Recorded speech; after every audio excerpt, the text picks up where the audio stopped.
ભારત અને પાકિસ્તાન વચ્ચે અત્યારે હાલ તણાવ ભરી પરિસ્થિતિ ચાલી રહી છે। ક્યાંક હવે યુદ્ધની શરૂઆત થઈ ગઈ છે અને પાકિસ્તાન પહેલેથી સુધર્યું નથી। ક્યાંક એવું પણ કહેવામાં આવી રહ્યું છે કે કૂતરાની પૂંછડી વાંકી તે વાંકી જ રહે છે અને એટલા માટે જ થઈને પાકિસ્તાન દ્વારા ભારત ઉપર ફરી એક વખત હુમલો કરવામાં આવ્યો, પરંતુ ભારતે આ વાતનો જવાબ મુંહતોડ રીતે આપ્યો છે। અત્યાર સુધી ભારત અને પાકિસ્તાન વચ્ચે જે યુદ્ધની શરૂઆત થઈ ગઈ છે તે અપડેટ વિશે આજના આ વિડીયોમાં વાત કરીશું। નમસ્કાર, હું અંશિની અને તમે જોઈ રહ્યા છો નિર્ભય ન્યૂઝ। ભારત અને પાકિસ્તાન વચ્ચે તણાવ છે તે વધી રહ્યો છે। ક્યાંક ભારતીય વિદેશ મંત્રી તેની સાથે અમેરિકાના વિદેશ મંત્રી વચ્ચેની વાતચીત શરૂ થઈ ગઈ છે। આપણા વિદેશ મંત્રાલયના એસ જયશંકર છે, તેમના પણ એક બાદ એક નિવેદનો સામે આવી રહ્યા છે। પરંતુ જો વાત કરવામાં આવે પાકિસ્તાનની નાપાક હરકત વિશે, તો પાકિસ્તાન દ્વારા સૌથી પહેલા જમ્મુ કાશ્મીરને ટાર્ગેટ બનાવવામાં આવ્યો હતો।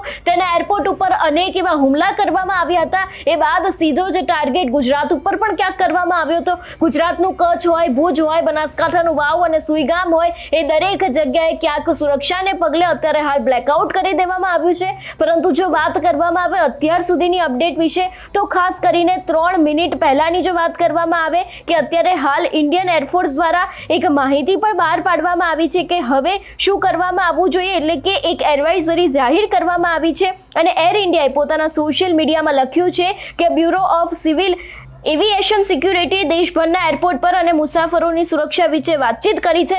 ખાસ કરીને ઘણા બધા એવા એરપોર્ટ છે જે અત્યારે હાલ હાઈ એલર્ટ ઉપર આવી ગયા છે। આ હુમલાને લઈને જ આપણે અત્યારે વાતચીત કરી રહ્યા છે કે તેને જ પગલે જેટલા પણ એરપોર્ટ છે તે અત્યારે હાલ હાઈ એલર્ટ ઉપર જોવા મળ્યા છે। જો તેના વિશેની વાત કરવામાં આવે કે ભારતે 8000 જેટલા એક્સ એકાઉન્ટ છે તેને બંધ કરી દીધા છે।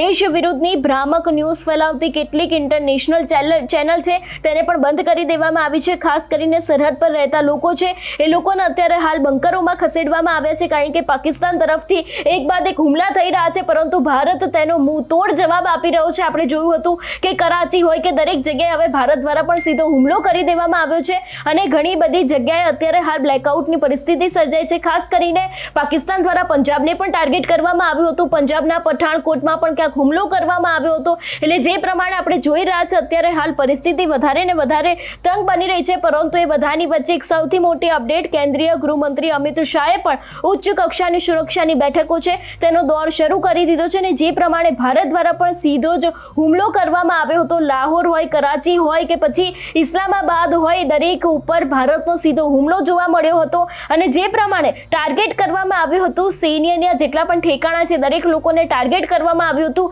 એ જ દરેક પાકિસ્તાનના હુમલા હવે જાણે નિષ્ફળ થયા હોય એવું લાગી રહ્યું છે, કારણ કે આજે વહેલી જ સવારથી એક બાદ એક પાકિસ્તાન દ્વારા નાપાક હરકતો કરવામાં આવી હતી ને એ જ નાપાક હરકતોના પગલે હવે જો વાત કરવામાં આવે કે અત્યારે હાલ પાકિસ્તાનના જે હુમલા છે એ પણ નાપાક જઈ રહ્યા હોય એવું લાગી રહ્યું છે। તમારું શું માનવું છે આ વિષયને લઈને અમને કમેન્ટ કરીને ચોક્કસથી જણાવજો। તેની સાથે જ અમારી ચેનલ નિર્ભય ન્યૂઝને લાઇક, શેર અને સબસ્ક્રાઇબ કરવાનું ભૂલશો નહીં। નમસ્કાર।